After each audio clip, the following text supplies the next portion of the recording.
নমস্কার, আমি শুক্লা। জি 24 ঘন্টায় 5টা 55-তে কলকাতার ছয় শনি যেমন প্রত্যেকদিন আপনাদের সঙ্গে থাকি, আজও থাকবো। আজ ক্রিসমাস ইভ, তো ক্রিসমাসের খবর আপনাদের জন্য থাকবে। মানে বেসিক্যালি পার্ক স্ট্রিট চত্বর আজকে কতটা আলোয় আলোয় সেজে উঠেছে, এবং ক্রিসমাস ইভে এই সন্ধেবেলায় পার্ক স্ট্রিট চত্বরের ছবিটা ঠিক কেমন, কতটা জমজমাট, কোথা থেকে মানুষ আসছেন, তারা কী কী বিষয় উপভোগ করছেন, এই সমস্তটাই ফেস্টিভ মুডটা অবশ্যই আপনাদের জন্য তুলে ধরবো। আর সঙ্গে থাকবে অবশ্যই রাজ্য রাজনীতিতে একের পর এক খবর, কারণ সামনে বিধানসভা নির্বাচন, তার আগে এসআইআর সংক্রান্ত অবশ্যই খবর রয়েছে। সেই সঙ্গে কংগ্রেসের তরফ থেকে আজকে বিক্ষোভ দেখানো হয়, মানে যাওয়ার চেষ্টা করা হয় রাজভবন পর্যন্ত, যদিও পুলিশ তাদেরকে আটকে দেয়। একাধিক দাবি, প্রথমত তো অবশ্যই মানরেগা থেকে গান্ধীজির নাম বাদ দেওয়া, সেই বিষয়কে কেন্দ্র করে তাদের বেশ কতগুলো অভিযোগ তারা জানাতে যান, তবে পুলিশ তরফ থেকে ধরপাকড় চলে সেখানে, সেই ছবি দেখাবো। তার পাশাপাশি অবশ্যই হুমায়ুন কবির, তিনি যে নতুন দল ঘোষণা করেছেন, প্রার্থীদের নাম ঘোষণা করেছেন, বালিগঞ্জ কেন্দ্রের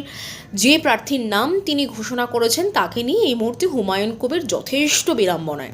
আর সেই জায়গা থেকে তিনি এবার তার মামার পায়ে পড়লেন। কি বলছি বিষয়টা পুরোটা জানার জন্য অবশ্যই নজর রাখতে হবে ঠিক 5টা 55-তে কলকাতার 600-তে। এছাড়াও আরও বেশ কিছু গুরুত্বপূর্ণ খবর রয়েছে, তার জন্য নজর রাখুন ঠিক 5টা 55 জি 24 ঘন্টায়।